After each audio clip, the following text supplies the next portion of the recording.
20 miles off the coast of Wales, out where the Irish Sea turns mean and shallow over hidden reefs, there is a scatter of rocks called the Smalls. No trees, no soil, just wet stone, white water, and a single tower of light clinging to it like a nail hammered into the ocean.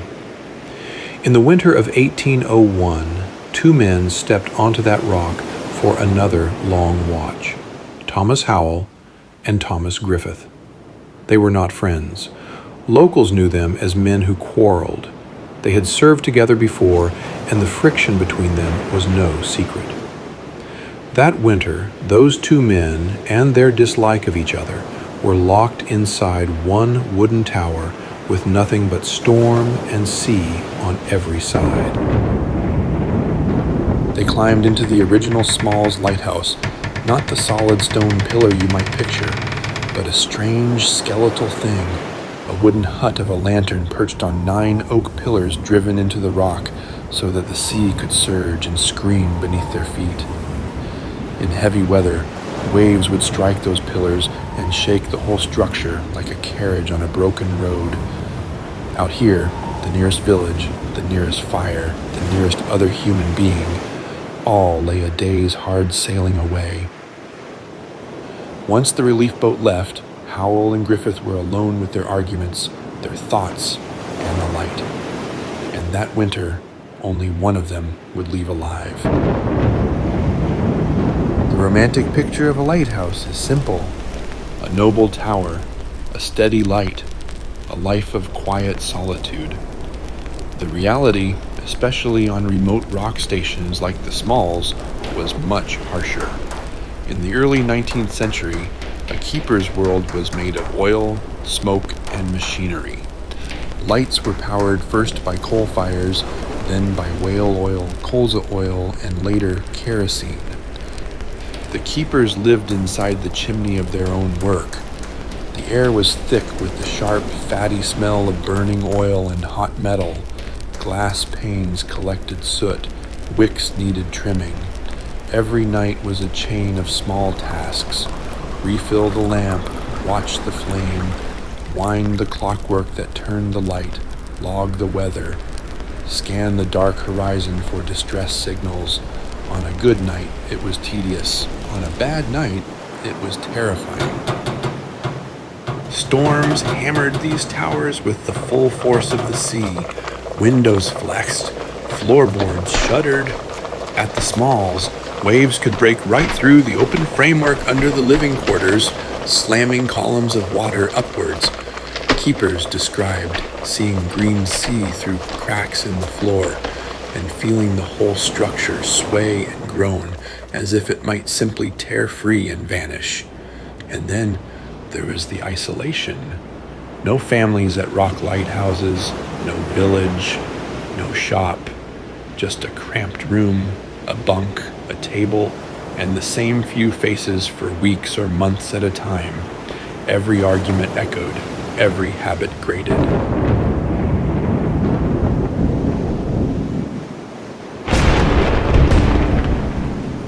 Many keepers over the 19th and early 20th centuries showed signs of strain: insomnia, depression, paranoia. Some saw lights that weren't there. Some heard voices carried on the wind, or became convinced the sea itself was talking to them. Lighthouse keeping all over the world became known as a breeding ground for isolation-induced breakdowns. But isolation and storms were only part of the danger.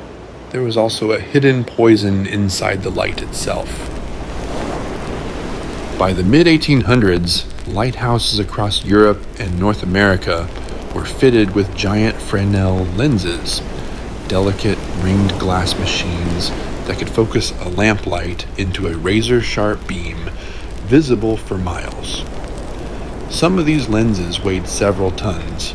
To keep them rotating smoothly through long, stormy nights, engineers turned to a remarkable solution.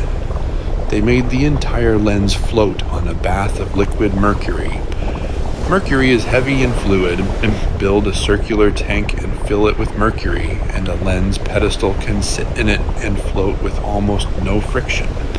A multi-ton lens could be turned with a single push. Clockwork or small weights could keep it moving, and the lighthouse could send out a distinctive sequence of flashes all night long. For the engineers, it was elegant. For the keepers, it was deadly. Mercury evaporates. In many towers, the bath was open to the air. Keepers had to lean over it to clean the lens, skim impurities from the surface, or even filter the liquid metal through cloth to remove dirt. They did this in cramped, poorly ventilated glass rooms, often for years, with no understanding of what the fumes were doing to them. Cases appeared of lighthouse families with tremors, fatigue, peeling skin, memory loss. Some keepers became erratic, paranoid, or suicidal. It wasn't just the loneliness. Sometimes the light itself was killing them. By 1801, when Howell and Griffith climbed into the wooden tower on the Smalls, that mercury float technology did not yet exist in their lantern. Their dangers were simpler, but no less lethal. Storm, illness, injury, and the crushing weight of responsibility. And that winter, all four would converge. It was winter, rough weather, long nights, a sea that rarely calmed. Howell and Griffith relieved the previous crew and took on supplies meant to last them several weeks. Food, oil, tools, paper for the log. Then the boat that brought them there pulled away. Its oars vanished into the chop. The two men were left alone. At first, it was routine. Light the lamp at dusk, trim the wick, record the wind direction, note any passing ships, share cramped meals in bitter silence, sleep in turns, one eye open for changes in the weather. Then, something went wrong. The exact cause is lost. Some later accounts speak of a freak accident. Griffith, struck by a piece of machinery, or injured in rough seas. Others suggest he simply fell ill, his condition worsening over days. What we do know is this: he began to complain of serious sickness, pain, weakness, perhaps fever. Howell did what he could. There was no doctor, just what they had in a small chest. Griffith's condition deteriorated. They raised a distress signal, a flag or sign, hoisted high on the tower, meant to tell any ship or fishing boat that passed, "We need help." But winter seas on that part of the Welsh coast are not kind. The Smalls sit amid reefs that tear at hulls and twist currents. Even when the distress was seen from the mainland, boats were unable to reach them for weeks. The weather simply would not allow it. Inside the shaking wooden tower, Thomas Griffith suffered. He moaned, writhed, perhaps begged to be taken home. And Thomas Howell, his rival, his enemy, the man forced to share this tiny kingdom of storm and lamp, could do nothing but watch. Finally, after weeks of illness, Thomas Griffith died. The light still had to burn. The log still had to be kept. The sea outside did not care that the lighthouse now held one living man and one dead. For a time, Howell kept the body inside with him. It was the most human thing to do. To leave your colleague, your antagonist maybe, but also your only companion, laid out with some dignity. To speak to him perhaps in the long hours when the wind drowned out your own thoughts. But the sea does not refrigerate. Warmed by the lamp and thick with oil fumes, was no place for a corpse. Soon, the smell of decomposition became unbearable. The sight of the slack face and still hands began to press against Howell's already fraying mind. He faced a terrible choice. He could commit the body to the sea, as sailors sometimes did, wrapped, weighted, a prayer spoken over the side. But on land, it was common knowledge that he and Griffith had not got along. If he returned alone, with the body gone, would people whisper murder? Would the authorities believe that his rival had simply fallen? In that lonely tower, Howell became his own judge and jury, and he chose to keep the corpse. Using spare timber and whatever materials he had, Howell cobbled together a makeshift coffin, a rough box barely adequate to hold what remained of his colleague. He dragged it out onto the narrow external gallery, no easy task in the wind, secured the coffin and lashed it to the railings high above the roaring sea. Inside, the smell and the presence were gone. Outside, the dead man continued to ride the storm with him. The winter storms did not ease. Days blurred into nights. The lamp burned as long as Howell could keep it fed. Waves crashed against the stilts. The wooden tower shivered and moaned. The relief boat did not come, and on the gallery, the rough coffin began to fail.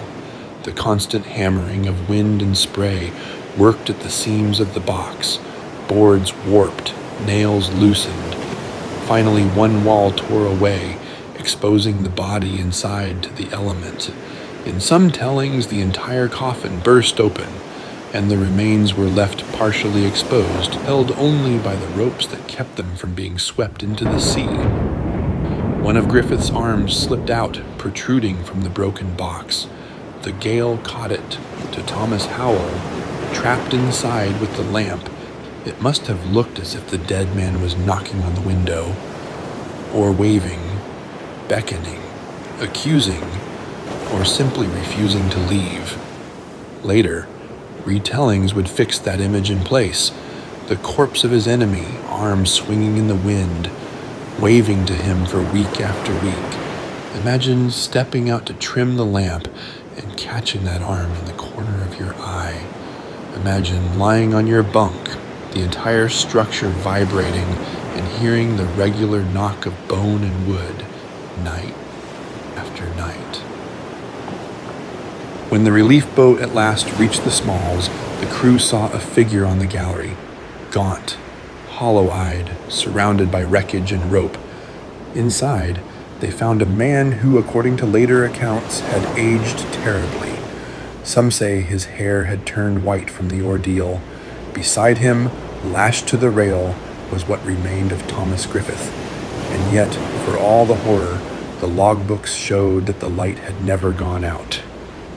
The Smalls Lighthouse Tragedy did not stay on the rock. When Howell returned to shore and his story spread through official reports and local gossip, it caused a sensation. Here was the nightmare of lighthouse life made flesh. Two men who disliked each other, locked together in a tiny, remote station through storms, sickness, death, and psychological collapse. For Trinity House, the authority responsible for British lighthouses, the incident was more than a grisly tale. It was a warning. Two-man teams, especially on remote rock lights like the Smalls, were dangerously fragile. If one man died, the other was left alone, carrying the entire operation of the light and the unbearable weight of what had happened. So, after 1801, policy began to change. Rock lighthouses were henceforth to be staffed by 3 keepers instead of 2, working in rotating watches. If one man became ill or unstable, there would still be 2 others to keep the light. Over time, this 3-man rule became standard practice on many isolated British lights. The original wooden Smalls Lighthouse, battered by decades of storms, was eventually replaced. In 1861, a new stone tower was erected on the same reef, a solid shaft of masonry, better able to withstand the wild seas 20 miles off the Pembrokeshire coast. Today, that tower, automated now, still stands, flashing its rhythm into the dark for ships passing far offshore. But Howell and Griffith's story remains anchored to that rock like a ghost.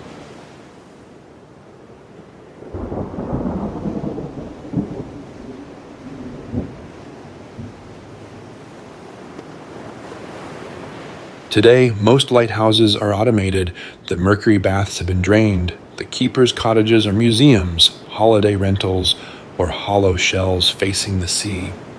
Radar, GPS, and modern navigation now share the work the lamps once did alone.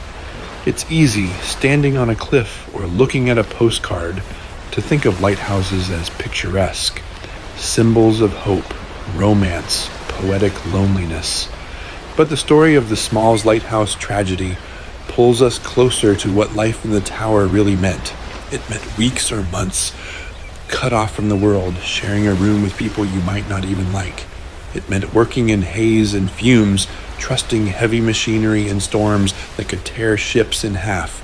It meant knowing that if your partner fell ill or died, you might face the impossible choice between following the rules, protecting your own reputation, and doing what felt human. For Thomas Howell, that choice led to a nightmare, a broken coffin, a corpse lashed above a screaming sea, an arm that seemed to wave at him through weeks of thunder. And yet, even as his mind frayed, he kept the light burning. That is the quiet, uncomfortable core of many lighthouse stories. Not heroism in the cinematic sense, but endurance. Men and women who stayed at their posts night after night, in places the rest of us would not willingly sleep a single evening. Some paid with their health from mercury poisoning, some with their sanity, some with their lives. When you see a lighthouse now, on a rainy postcard, or far out to sea on a dark crossing, you're looking at more than brick and glass. You're looking at a history of duty and isolation, of keepers pacing narrow rooms, listening to the weather, marking time by the click of clockwork. On the Smalls, in the winter of 1801, that duty meant one man standing watch over a dead enemy, a shattered mind, and a lamp that could not be allowed to go out. The sea remembers them, even if we don't.